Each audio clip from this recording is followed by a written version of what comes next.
and we have a unification fight, why would anyone not have that on? Right. Why would any promoter, the only reason they wouldn't have it on is if promoters were like, no, I'm doing it, no, I'm doing it. And they lose track of what the fucking most important thing is, and that's a unification But that can fight. happen, though. Like, not really with Turkey. No, though. not with Turkey. But when you signed the Sufa, was that part of the conversation? I don't want any issues making fights with anybody. 100%. Right. 100%. Bro, we're here to fight the best. We're here to get undisputed. I've made that clear to everyone. Right. You know what I mean? We want to be undisputed. We want to fight for the belts. I just feel like being undisputed in your own weight category is the goal. Yeah. You know, and once that's done, then what's next? But until that's done, I'm not satisfied. Jai Opetaia isn't backing away from the challenge. Even as talk continues to grow about a possible clash with David Benavidez, Music, the Australian champion, has made his position crystal clear. From his point of view, there is absolutely no reason to avoid this fight. You know what I'm saying? In 175, he's already proven that he's good. So now, coming to 200, he's really fighting a big guy. Yeah. Does he look like a big guy to you, like he looks like to the other guys? But he doesn't look small. But honestly, I don't think there's deep into it. Just fucking put us in the ring and who's better. Mm-hmm. Right. You know, what the fuck's this, all this and that, bro.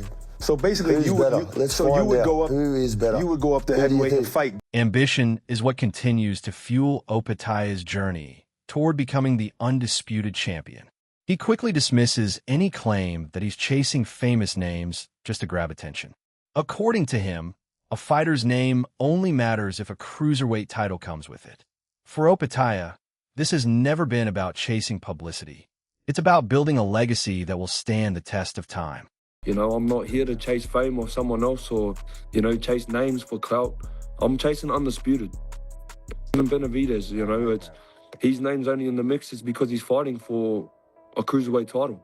So if it wasn't fighting for a cruiserweight title, it doesn't bother me. I don't chase names. I'm chasing legacy and undisputed, you know. Look at the last couple undisputed fighters. They're the fucking goats of this sport. Yeah, that's right. You know what I mean? And I want my name up there and I want my last name up there. Man, Josh, John mean business though. That's why we love. Opetaia fully supports the idea of making this fight happen. He points out that Benavidez is now competing in the cruiserweight division and is aiming for the same championship belts. That alone, he believes, is enough reason to settle everything in an official unification bout. He wants the division's true number one decided inside the ring.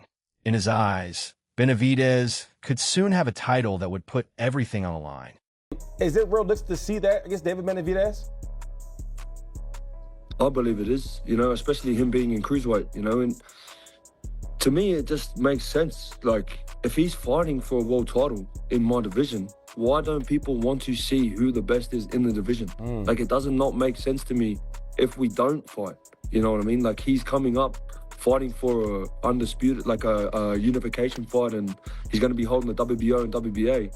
It just doesn't make sense to me that we wouldn't fight. You know, all I got to do is keep winning and keep doing my job. Opetaia doesn't hide what he really thinks.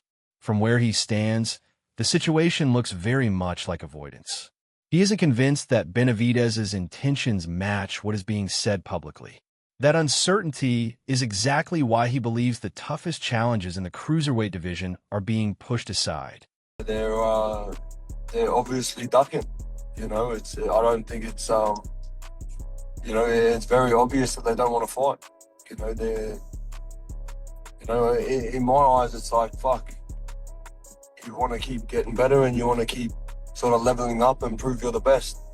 But these guys see it other ways. You know, who knows what they're chasing? You know what I mean? Like, well, what's he? Opetaia can't understand why putting this fight together has become so complicated.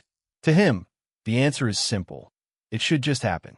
What frustrates him is hearing one explanation after another for why the fight still hasn't been made.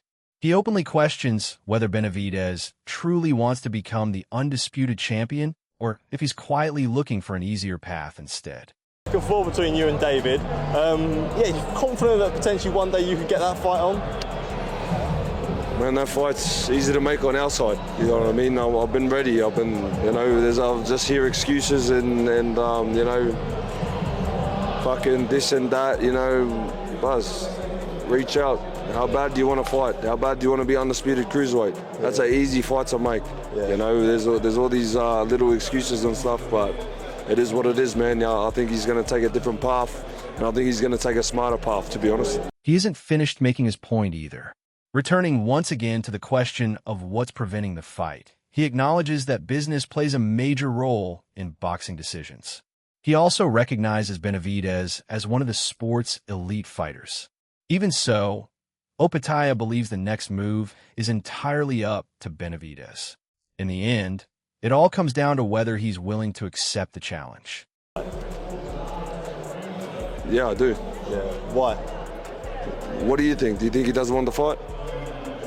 I don't know if my opinion is. No, I'm asking. I'm asking. For Do me, you as think he doesn't want the fight? For me as a fan, I'd love to see the fight. Yeah, but do you think he doesn't want the fight? I don't know. I think Benavidez is a fighter. You know, he's obviously jumped up in weights. Why wouldn't he want to become undisputed? Yeah. You know, he's got both belts. I got 2 belts. Like, I got the Ring magazine. Like, why wouldn't he take the fight? Yeah. Why wouldn't he? But I guess your opinion, like. I suppose you know he's got some big fights to make, and you know there's a lot of weight division if he can make it. Like, I see the business side of it. Despite all the back and forth, there is real respect between the two fighters. They share a similar background, with both men being trained by their own fathers while pursuing goals that go far beyond earning money. Opetaia openly recognizes that connection, even while viewing Benavidez as one of his biggest rivals. You know, I actually don't mind Benavidez, you know what I mean? Like, he's, the way he holds himself, the reason he fights, you know, he's chasing legacy. You know, he talks about him and his old man, and he opens up about, you know, some of his, you know, the life he sort of lived. So it's, That respect doesn't change Opetaia's desire to make the fight happen. While he speaks highly of Benavidez as a fighter, he believes admiration and competition can exist at the same time. In his opinion, a showdown between them would be one of the biggest and most exciting fights the cruiserweight division could offer, making it exactly the kind of event boxing fans deserve to see. similar to mine, you know, my dad being my coach, and you know, so I can relate when I hear him speak. You know, I know that feeling. I know, you know, the father being the coach and boxing since you're a little boy. So, you know, it's respect, but at the same time, bro, I feel like it's an awesome fight. And I told him too. I said, "Fuck, bro, me and you, man, we'll light this place up." Opetaia makes it clear that calling out opponents has never been part of his personality. He is quick to separate himself from that approach. His mindset is much more straightforward. He doesn't sit around waiting for one specific matchup or carefully choose his opponents. Whoever is placed in front of him next is the fighter he'll face. No hesitation, no excuses, and no complaints. Yeah, I'll just when I get to fight them, I fight them. I can only fight whoever they put in front of me. You know what I mean? Like, Who's they? whoever fucking agrees to the fights, and you know, now it's Zufo. So if Zufo puts them in front of me, that's who I'm gonna fight. Like, I've never handpicked a fight. I've never said I want to fight him. I want to fight for belts. You know, like, I want to fight. I don't care who's got the belt.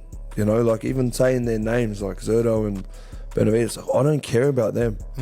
But if they have the belts, that's who I want to fight. He also separates himself from all the outside noise surrounding the sport. What motivates him is much simpler and, in his eyes, far more important. His focus is on collecting championship belts. Becoming the undisputed champion isn't just something he talks about. It's the goal that has shaped his entire career from the very beginning. No one wants to say, "Oh, I want the WO." They want to hear a name come out of my mouth. You know what I mean? Me personally, I don't chase fighters. I chase, like, belts. Because the fighters, I'm not going to die one day and go, "Oh, fuck, I fought this bloke." But who's that bloke? But you say you're undisputed, you had all the belts. That's the accomplishment. But media loves names. They want to see call-outs and this and that. So, fuck, here's what it is. Who wins in that? Benavidez also shows respect when discussing Opetaia. When the conversation turns to Opetaia being called the division's boogeyman, he doesn't disagree. He admits Opetaia has the kind of strength and punching power that makes him a dangerous opponent. Music, he agrees it would be a great fight if it eventually happens, but he isn't rushing into it. Right now, his focus remains on taking things one step at a time. as the boogeyman at cruiserweight, Opetaia. I feel like that could be a good fight too. Obviously, like, you know, he's a lot heavier than you now, but is that something that's possible? Yeah, that's definitely something in the future. He's a strong fighter. You know, he has a lot of power. But like I said, we're taking it one step at a time. Yeah. You know what I mean? He's definitely the boogeyman. Reinforcing that position, Benavidez says his main priority is still winning championship belts. When Jai Opetaia's name comes up, his response is careful. He admits there has been genuine tension between both teams, making negotiations difficult. Even so, he doesn't completely rule the fight out. If the fans clearly show that's the matchup they want most, he says he's prepared to make it happen. I really want those belts. You know, I want those accolades. So that's the only thing I want right now. You know, I'm not thinking about Opetaia. I'm not thinking about none of these guys, because this is a fight I want, and it makes sense for both of us. But I mean, if it comes to the worst case scenario, you know, it's funny too, because we don't even know about Joe Opetaia now. You know, I don't know what's going on with Zuffa. You know, and from what I hear, my people and their people, they're really hard. They don't like to work with each other. So, but you know, if that's what the people want, I'm here to cater to the people. So if we can't get the fight with Bivol and the people want the fight with Joe Opetaia, that's what we're gonna make. Jose Benavidez Sr. also shares his opinion on the Opetaia situation. At this stage, he isn't ready to label Opetaia as the dangerous threat some people believe he is. In his view, Opetaia still needs more experience, music, more rounds, and stronger competition before a fight like that becomes important enough for his son. For now, he believes Opetaia still has more to prove before earning an opportunity against David Benavidez. Opetaia, you know what? I think he's a great fighter. I met him at a fight. I want to give a big shout out to Opetaia. I think he's a great fighter.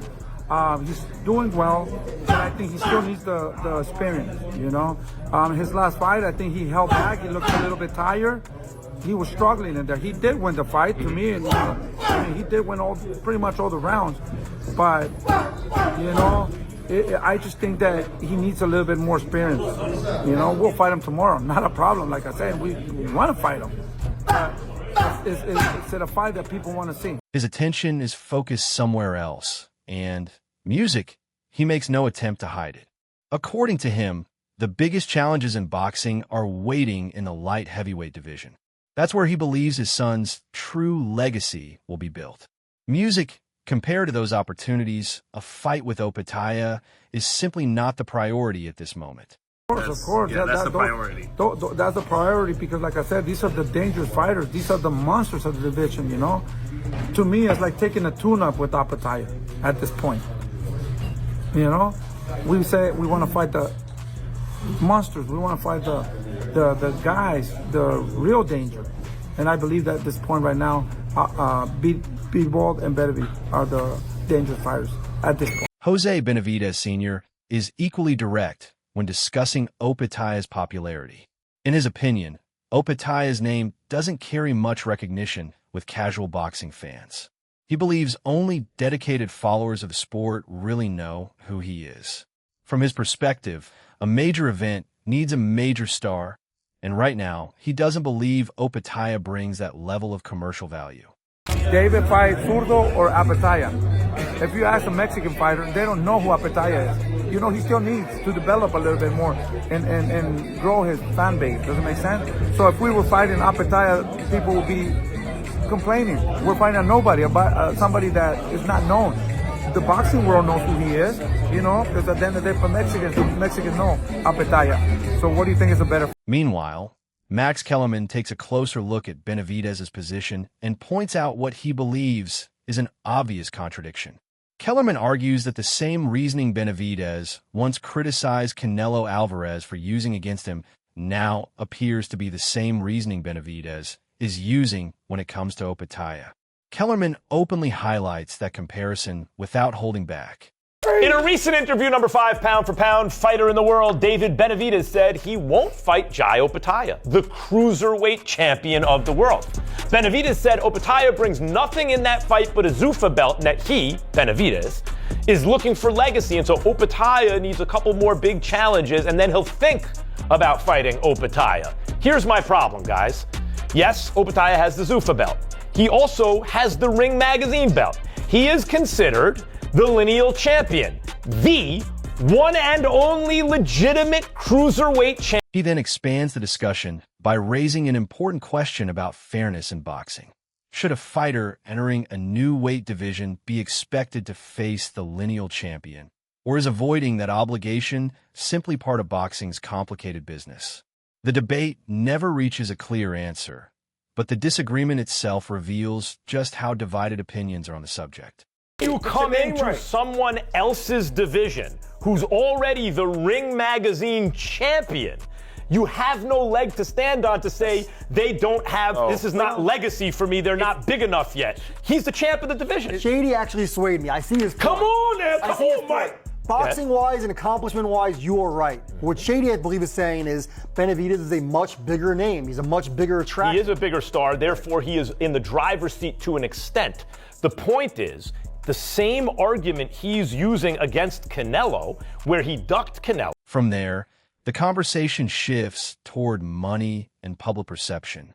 Nobody questions Benavidez's ability to attract attention and sell fights. However, the panel argues that choosing not to face the Ring Magazine champion doesn't match the legacy-focused message Benavidez has promoted. Music, more than anything else, that contrast is what keeps bringing the discussion back to him.